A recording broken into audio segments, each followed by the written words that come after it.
the actual facts of the case. I don't know who needs to hear this, but Congress never approved Obama's Libya strikes, and it never approved Biden strikes in Syria, Iraq, Yemen, or Somalia. This is from Jillian Anderson. You guys can go fact check this yourself. We did as well. And the fact remains, because of Article 2, the president can authorize airstrikes whenever he wants, essentially, okay? And they can authorize a military operation to go in and get somebody. Now, Democrats will call that kidnapping. I would call that a strategic, smart, decisive decision from the president. Nicolás Maduro was indicted in 2020 in the United States.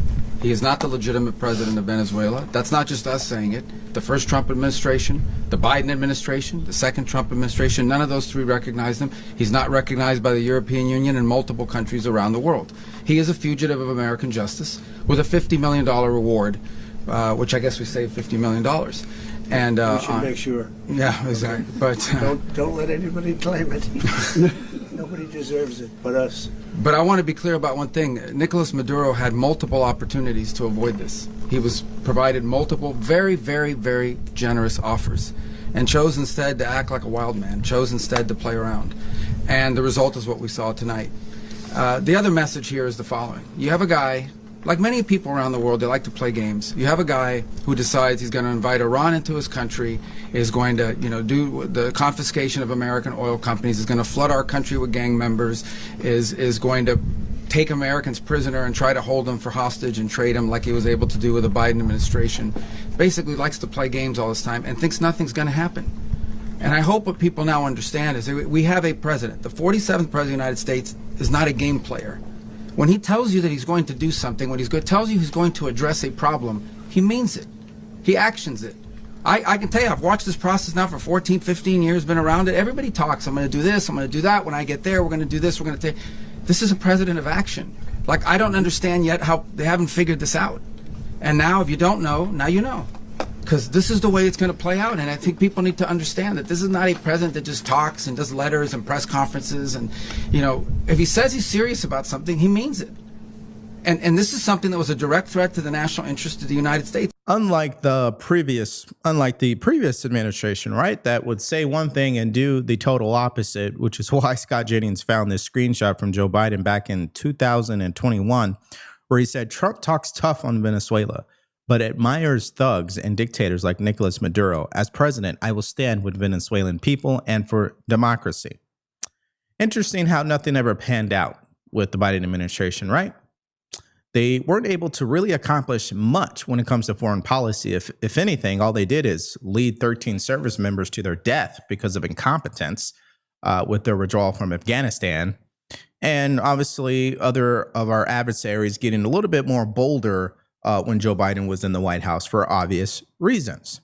And that's why I think this next clip is fitting, because a retired general, and that's why this next clip is fitting, because a retired admiral went on to CNN this morning and essentially told them, hey, listen, publicly people will condemn this, okay, especially our adversaries, but privately they're going to be looking at this military action and thinking twice about the United States of America and how effective we are at getting what we want, when we want, where we want, and on whoever we want, essentially. Listen to this. Tell me how this news is being received in Iran. How's it being received in Russia? How's it being received in China? All three, predictably, will deplore this kind of activity publicly. Privately, they will be impressed with the military capability here. I would argue none of those three militaries could have executed an operation like this. And again, we tend to just breeze by this. But the idea of finding, fixing, kidnapping, taking him out alive with his wife, no casualties on the side of the U.S., that's an extraordinary military operation.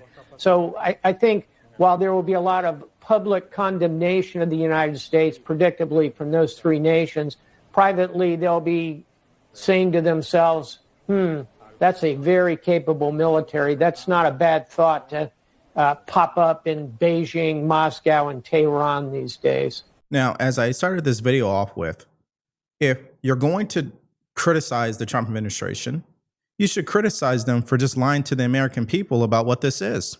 That would be a more legitimate debate to have right now online. Okay. But to sit there and say that, hey, I'm going to condemn the president of the United States for removing a true dictator, by the way, someone who did steal an election, someone who ruined the economy. They're at triple digit inflation, by the way, created a country based on communism. Yeah. Removing someone like that from power. I mean, think about the mental gymnastics Democrats are going to have to do moving forward. They've already started doing it. And to prove my point, let's go back in history. Last year, this is what Democrats were saying about Maduro. Just look at what's going on in Venezuela. Maduro, who is what Donald Trump wants to be. He wants to be the kind of guy that it doesn't matter whether you win or lose, you get to stay in power. Doesn't matter if you win or lose. And Maduro is staying in power by blowing up the rule of law in Venezuela and co-opting the military for his political purposes. That's what Donald Trump is capable of, and that is not American. That is not American in any shape or form. Again, I'm not a believer in regime changes. I honestly don't believe the optics around this is the best. I do understand that sometimes in politics, you got to make a hard decision that is the right decision, but optically will not look good to the American people. Because right now, the American people only care about one thing. What's going on with the economy, right? That's what they're focused on, not what's happening in Venezuela. They wouldn't understand what's happening in Venezuela. I don't expect a lot of people to understand. But this is a part of being in charge of the free world.